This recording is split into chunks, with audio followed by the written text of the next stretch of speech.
এলাকাকে সন্ত্রাস মুক্ত করার যে লড়াই, এই লড়াই প্রকৃত অর্থেই পশ্চিমবঙ্গের মাটিতে একটা প্রাসঙ্গিক লড়াই হিসাবেই আমরা মনে করছি। এই কথা তো আমি ভুলতে পারবো না। লড়াই যাই হোক না কেন, আর 15 দিনের মাথায় বাংলার মাটিতে, পশ্চিমবঙ্গের মাটিতে আমাদের সবচেয়ে বড় উৎসব তার আবাহন, মহালয়া। আমরা যারা গতর ঘাটায়, আমরা যারা তৈরি করি, আমরা যারা কামাই করি, আমাদের হাত ধরেই সামনের 17 তারিখ সেই বিশ্বকর্মার পুজোর দিন। আমি জানি না, আমি জিজ্ঞাসাও করতে চাই না, হাতে আর কটা দিন আছে? বাড়িতে ছেলে মেয়েকে কথা দেওয়া আছে, দাঁড়া হিসেব নিকেশ করে মালিক বলছে, ম্যানেজার বলছে কি পাওনা গন্ডা আছে, মেটানো হবে।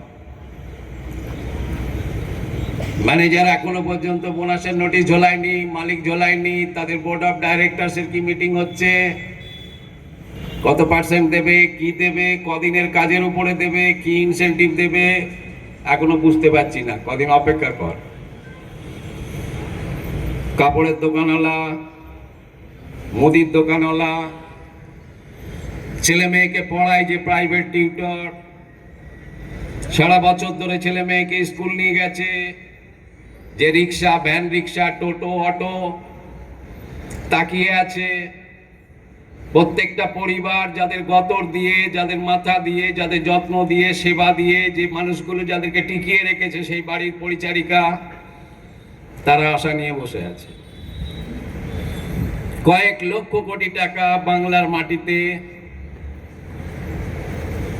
ঘুরবে। অনেক দুঃখ কষ্ট থাকলেও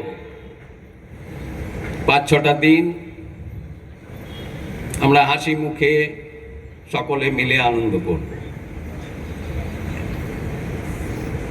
তো আমি একবার কি জানতে পারি আপনাদের এখানে চেহারা, চোখের ভাষা দেখে তো মনে হচ্ছে লুটে খাওয়া লোক এখানে একটাও নেই, সব খেটে খাওয়া লোকই আছে, তাই তো? বোনাস পেয়ে গেছেন এরকম কতজন হাত ওঠান তো দেখি।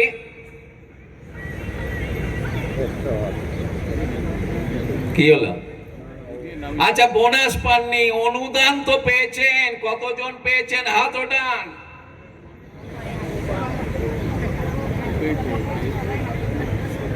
আরে খুশি করার জন্য সারা বছর গতর দিলেন, খাটলেন, মেহনত করলেন। সে দোকানে হোক, কারখানায় হোক, গুদামে হোক, মাল টেনে লরিতে তুললেন, প্যাকেট করে বাইরে পাঠালেন, এখনো দেয়নি। এই চেহারা দুর্গাপুরের। শ্রদ্ধেয় মাননীয় মলয় বাবু,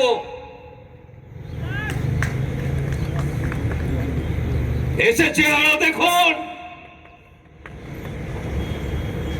আপনার জেলার চেহারা দেখুন, কলকারখানার চেহারা দেখুন। আপনি আমাদের রাজ্যের সম্মানীয় শ্রমমন্ত্রী। পুজোর আর কটা দিন বাকি আছে, মহালয়ার আর কটা দিন বাকি আছে। ক্যাবিনেটে পাস করা বোনাস আইন, রাজ্য সরকারের সাংবিধানিক দায়িত্ব সেই বোনাস আইনকে সর্বত্র কার্যকরী করা। আপনার জেলায়, পশ্চিমবঙ্গের গর্বের এই শিল্পাঞ্চল পশ্চিম বর্ধমান জেলায়, দুর্গাপুর, আসানসোল, জামুরিয়া, জানি না আর 5টা এলাকায় যেখানে যেখানে আপনাদের মতো সবাই এক কাছে হবে স্বপ্নের জন্য, আগামী লড়াইয়ের জন্য। সেখানে কি হাল হকিকত হয়ে আছে, চলবে কি করে? রাস্তার পাশে যে ভেন্ডাররা কাপড় নিয়ে বসে আছে, দুটো নিত্য নতুন খাবার জুটিয়ে বসে আছে, যারা ফাস্টফুডের দোকান দেয় তারা তাকিয়ে আছে যে বোনাসটা, এক্স গ্যাসিয়াটা, অনুদানটা অমুক কাজের জায়গায় তমুক জায়গাতে যদি হয়ে যায়, এই এলাকায় বিক্রি বাট্টা বাড়বে, 5 দিন আগে থেকে যদি ব্যবসা করতে পারি, সারা বছরের পরিবার চালানোর জন্য একটা হাঁপ ফেলতে পারবো, কমসে কম যেখান থেকে ধার দেনা নিয়ে রেখেছি সেই ধার দেনাগুলো শোধ করতে পারবো, আগামী দিনে কাঁচা মাল নিতে পারবো। এমনি বোনাস আইন